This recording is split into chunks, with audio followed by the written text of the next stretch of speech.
Hello and welcome to the Black Table, where Africa is discussed. It's the same African story told differently in different colors, but the many colors of the story unfolds right here on the Black Table, because the Black Table remains the voice of the masses seeking the good of our country and our continent. My name is Kwame Akon. This is our personality profile, and I am your host. So please subscribe to all our media channels for regular episodes as we share them with you. On Facebook, we are the Black Table-Global. On YouTube, we are the Black Table-Global. On TikTok, we are the Black Table-Global. And on Instagram, we are the Black Table_Global1. So thank you for joining our personalities profiles today. From the most populous nation in Africa and the bustling street of the city known as the country within a country, I bring you the man from Lagos, Nigeria. This man knows and has been through the ghettos of Nigeria. He used to be an Uber driver. He has seen what real hustling looks like. But today, he owns his own business in Nigeria and in the UK. He has an African story to tell on our personality profile. He is one of our regular panelists. Be encouraged by his story, because he also believes that Africa can be better. So my personality today is Mr. Ayo Alabi, all the way from Lagos, Nigeria. Mr. Ayo, you're welcome. Thanks to the Black Table. Thanks very much, brother. Yeah. How you doing, man? I'm all right. It's good to be here, man. I feel very delighted. I feel very grateful for the privilege to be able to share my thoughts on the Black Table. The Black Table. I just love the energy. I mean, this man has a lot of stories to tell us today, and I just can't wait. I mean, But the first thing I would want to know, just give us a little background. Anytime anybody sees a Nigerian, we just categorize Nigerians as a Nigeria. But then I got along with some Nigerians. I realized that there's that Yoruba, there's that Igbo, there's that Benin state. Can you tell us a little bit about the differences? Nigeria is a multicultural nation. Okay. We've got like lots of tribes and ethnic groups, but the three main tribes that kind of run things are the Yoruba, the Hausa, and the Igbos. Okay, those are the guys that cut up the north, the south, and the east. Yeah. So the Yorubas are mainly like in the southwestern part of Nigeria. Okay. While the Igbos are mainly predominantly at the eastern part of Nigeria, and where the northern part of Nigeria is where we have the Hausas. The Hausas. Yeah. Wow. So if you see a Nigerian, is passing a whole lot. It's got like lots of multicultural in it. It's like maybe 100% in one in terms of culture and all of that. So yeah, that's it. There's this interesting story I was told that is, if you go to a place and you don't see a Nigerian, you have to leave them because there's no business there. How true is that? No problem. Serious problem. Because it's like Nigeria is a place where business is there. Yeah, thing. And so if you go there and there's no Nigerian, it means there's no business. It's not even about the business. Yeah. We are resilient. Okay. An average Nigerian is self-driven. Okay. And that's why you see us everywhere in the world. In fact, there was a time I was reading an article about the coldest part of the world. It's a city in Russia, or a town, a village in Russia, and the only black man in that village, as cold as it is, it's in Nigeria. So that's to tell you that's a buttress. Wow. If you get to a place and you don't find a Nigerian, please take a move. There's no business there. But that's very interesting though. But you're from Lagos. Yeah. Is that about your experience in Nigeria? How was it like? Growing up, I've always been somebody who likes to explore. One of my main great passion is for me to move around a lot. Okay. So I remember when I finished, when I got out of secondary school, that's high school, we had a university that was based in our state, in Ondo State. Okay. And I had the opportunity for me to further my education, get my university degree from that state. But because of the fact that I do not like to actually to be limited to that area as well, I wanted to go as far as I picked universities as far as Ilorin, which was about I think it was about 4 or 5 hours drive from where I live. From where you live? Yeah. and that my second choice was Ahmadu Bello University. Okay. Just about like a day Drive away. yeah, Wow. from where I lived. But that actually drive my my interest in exploration, in adventure. Fueled my drive to actually want to actually travel. That's why I've actually tried. Like in Nigeria, Yeah. I moved a bit. I've been to almost all the 30 states in Nigeria. I've been to about 20 states. 20. Oh, so Nigeria has 36 states. Yeah, we've got 36 states. And you've done 20. Yeah, I left with 16. Yeah. When are you going to finish those ones? I will continue. We'll continue. But this time around, I will want to explore the world. Well, Yeah, we want to do as much countries as possible. Wow. That's the new thing for you. new scheme now. No, I just want to understand, how was your childhood days in Nigeria like? I mean, I came from a family, or I come from a family. My mom was a nurse. She's just retired. In fact, Okay. I was back in Nigeria in November last year to give her a B15 68th birthday. Oh, that is 2023. 2023. Yeah. Oh, okay. Yeah. Wow. She turned 60 and she just retired from active service. Okay. Yeah. So my dad was a pastor. Oh, He was a businessman and a pastor's pastor. son. Yeah. so I grew up from a family where my dad was big on doctrines and Okay. on discipline. Okay. For me, probably because of the fact that I was his first son, he didn't even take it lightly with me at all. Yeah. He checks all my excesses immediately, and he doesn't just check them; checks them, man to man. He flogs me, lets you know that this is not, you're not going to be allowed. It's not. It's either his mantra is either you break or it's either you bend or you break. Okay. Yeah, it's either you do the right thing or you don't do at all. That's the African parent for you. Yeah, so that's the setting. So childhood growing up we're Christians. Okay. So it was mainly my dad being a pastor, it was mainly like church, Yeah. What into it? school, and back home. That's all. That's it. That's all. That's all. You don't have any time, any excess time, any free time to yourself. If you have any free time, you're expected to be by your reading table and read. Wow. So the only fun we had to catch was for ourselves, were the ones we were able to create for ourselves. And sometimes that will make you want to go astray, do things, yeah. Go out of the normal rules. Yeah. And just that's what's up. I wonder, so from being a pastor's kid and all that, how did you end up being an Uber driver? That's the story, I know. It's a very long story, man. It's a very long story. So, okay, I didn't get to university until very, very late. Okay. Yeah, because of the fact that I was trying to get schools that were far away from where I could actually really add opportunities of actually going to school. And so eventually when I graduated, I schooled in Côte d'Ivoire. Oh, from Nigeria, you went into Côte d'Ivoire. I schooled in Côte d'Ivoire. Wow. So when I go back into the country, I joined a marine logistics firm very shortly for 6 months. And along the 6 months, the company folded up. So I was at home. I had to come back home. I didn't have any connects that could get me a job and stuff. So I had to come back home, back to the streets. As a boy now, you need to survive. Yeah. On the streets. So you need to do anything you need to do. But being raised by great parents, the only thing out of line for you is for you to go and steal. So, but you can do every other thing to survive. So one of the things that was open to me at that time was the Uber thing. Okay. So I didn't have a choice than to say, okay, if this is, I can drive, so why not? I can just pick it up. And that's what, that's why I picked it up. Wow. And, yeah, just a means of survival at that time. You mentioned about this being on the streets. Yeah. I mean, how is the streets like in Africa? We know the streets over here in the West. We know how it looks like. But how is it like in Africa, in the ghettos and all that?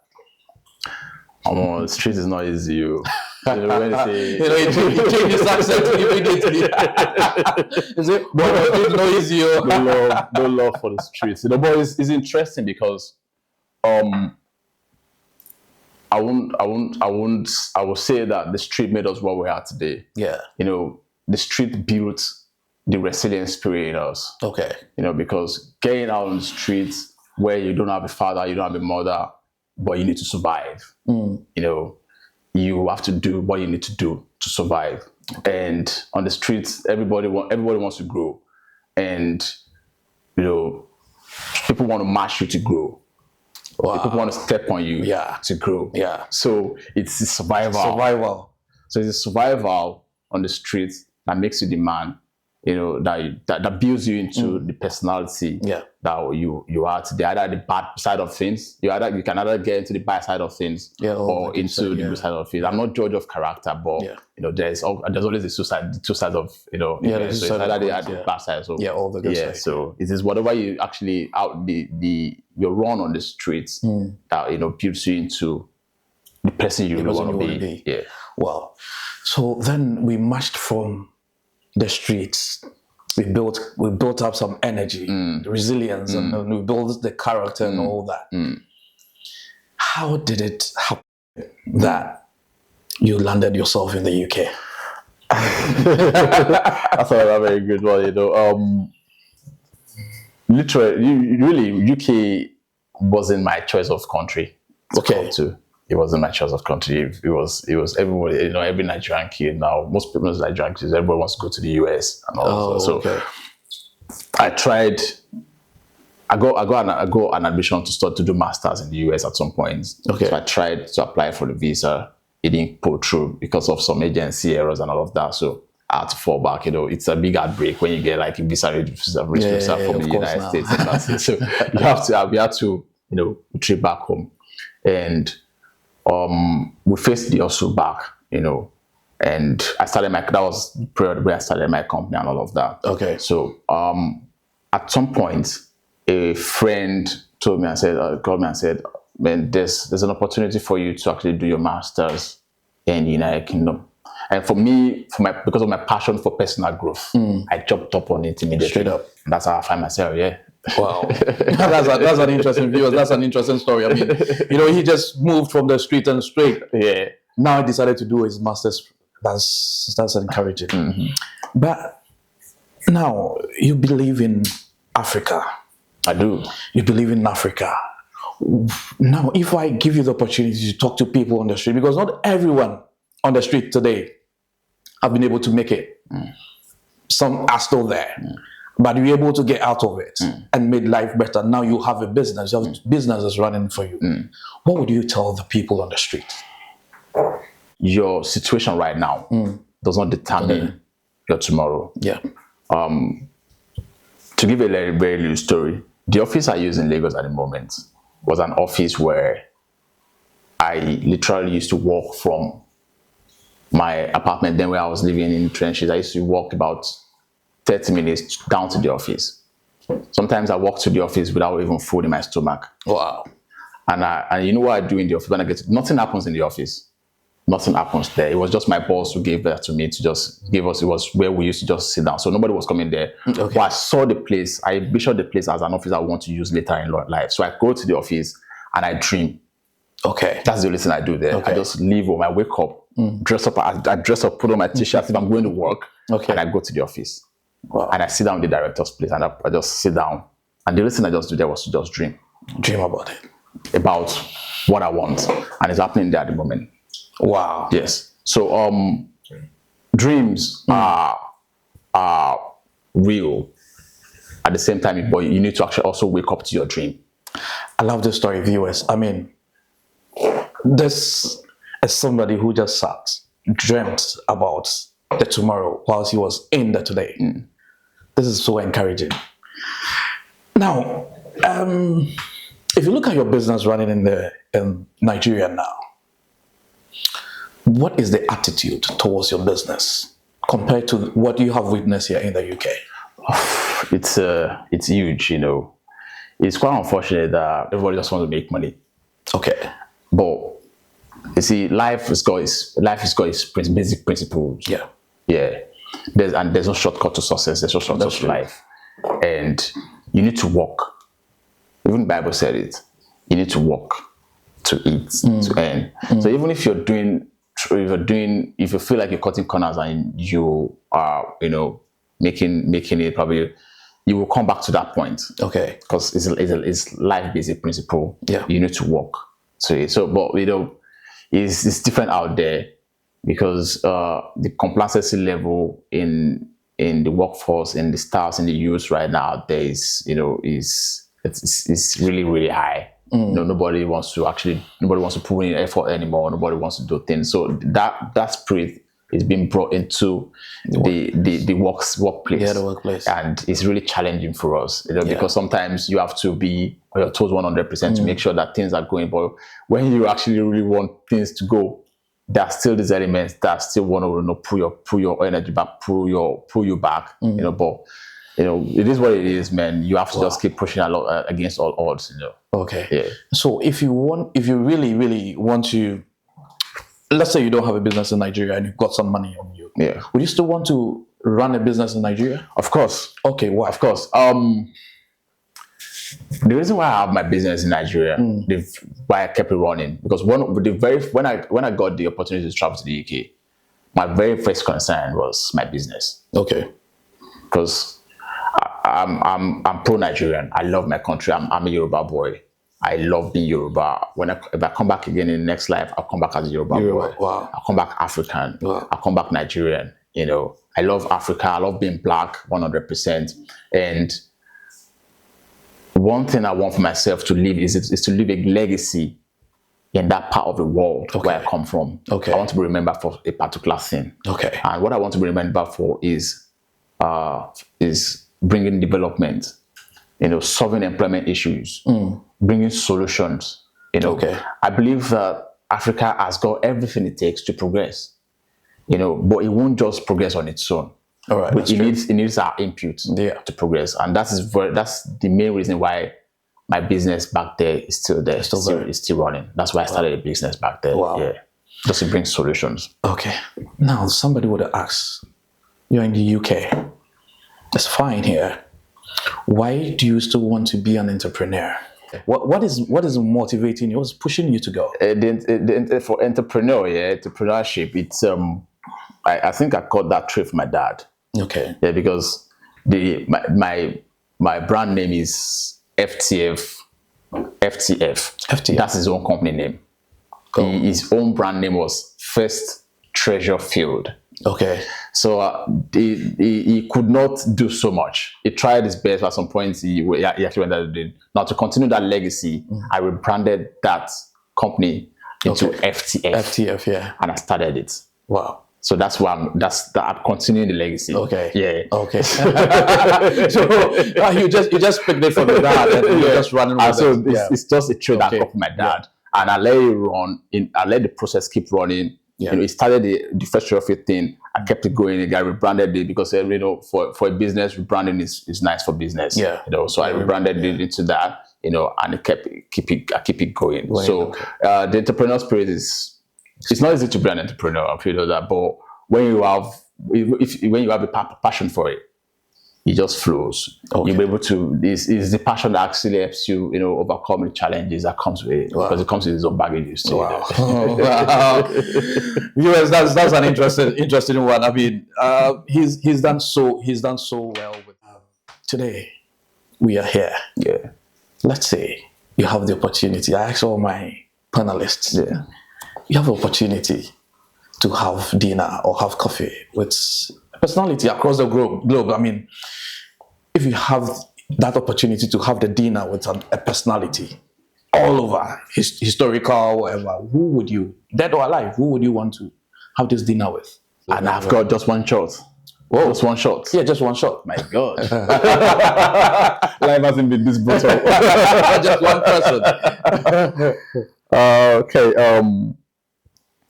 I'd like to have a word with the former ex-president of the United States. Oh, which of them? Barack Obama. Obama? Yeah. Oh, so special about Obama? I like a force that makes a difference in its entirety. Oh. Yeah, because I always like to make a difference in its entirety. Like, I want to stand out in its entirety. Wow. Being the first black president of United States. of the United States. I'd like to ask him how he feels, being the first and at least till now the only black president of the United States. Of course. I'd like to have that discussion with him on the dinner. How did it happen? How did it happen? How did it happen? How does it feel?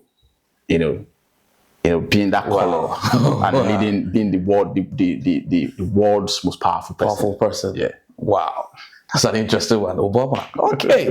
Now you got so much money. Well, before you go there, if you have the choice of choosing everywhere you want to live, where would that be? I would love to I literally plan to retire into a tiny Caribbean city. Oh, I love the seaside. The seaside. Yeah, I love the seaside. I've always been a sea boy. Although I'm not a sea animal. I don't sail though, but I've always loved the seaside. I would like to retire into a tiny city. Okay. Beside the sea. Beside the sea. My beach house there. Irrespective of where it is. Africa? Somewhere in Africa? Yeah, somewhere in Africa, of course. Yeah. Because you have to get your ties back home. Definitely. Yeah, you have to get your ties back home. Your roots is your roots. I used to tell people, most probably when you've actually spent over 25 years of your life growing up somewhere, you can't take it out of you. That's true. Change your accent how much you like. Yeah, you still come back. Still, Mama Bona said it, you were once African before you become anything. That's the thing. You were first an African before you become anything. So the best place to actually retire back to is your roots. Is home. Wow. Yeah. I love to retire back probably into a farm or in a tiny city. Yeah. Wow. It's peaceful. That's an interesting one. All right. So maybe we need to find a nice place in Lagos. A very tiny city in Lagos. There are lots of tiny cities in Nigeria. I served in Jos. Oh, okay. Beautiful city. Plateau State in Jos. Wow. Beautiful city. Wow. It's just unfortunate what's going on, around there, blessings with the dead. But, we always just believe that things get better. But Jos, Plateau State is so lovely. You should visit. I will do that, definitely. I will do that. Then finally, let's say you've got so much money, about 10 million pounds or whatever. Actually, if you have that money, what are you going to use it for? In all honesty, if I have that money, I want to invest back in Africa. I want to invest back home, because eventually people have the money. A lot of people have the money. It's just wasting. A lot of things. There are a lot of people back home who are there on the street. I'm a product of the street. Yeah. I know what it is. That's why sometimes when somebody calls me, or maybe somebody from back home tells me I'm a bro, I need the least of sum of money. Yeah. I know how it feels. How it feels, yeah. Because I've been there. Yeah. There was a time when you literally be walking on the streets with no dime in your pocket, so you know how it feels. So that's the reason why I want to give back. Give back, yeah. Yeah, with that sum of money, you can touch millions of lives. Sure. Change lives, change narratives for people, and it's just for me, it's money well spent. That's true.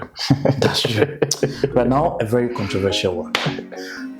Now when you take Nigeria, it's like, where is the energy coming from? Every single Nigerian you meet somewhere, you see that kind of energy. What's the secret about Nigeria? Yeah, we get that all the time. It comes with, sometimes it comes by, people kind of like, just want to punch you, Nigeria. But it's not our fault. It's probably, I'll say it's probably from the way we were built naturally, because an average Nigerian right now believes that nothing works except you make you happy. Does it make you happy? So that's that at the back of your mind. You just want to, if you want to be whatever you want to be, you just throw your all into it. Yeah. And that's why we become undefeated everywhere. Wow. We're one of the best investment bankers in the world, best doctors in the world, best entrepreneurs. Adebayo Ogulesi I was reading an article about him yesterday. The feat is actually, being able to achieve both Gatwick Airport, both London City Airport. I heard that. now he's bragging. Now he's bragging. So let's get it back in right. At least, if for nothing at all, he says nothing works unless you make it happen. Yeah. Thank you so much, Mr. Alabi. You're very welcome. For coming on to the Black Table. Amen. I tell you what. I mean, this and many more are coming on the Black Table. You cannot miss it. You need to be there. Subscribe to all our channels on YouTube, Instagram, Facebook, and TikTok. We are there everywhere. So until then, see you on the other side.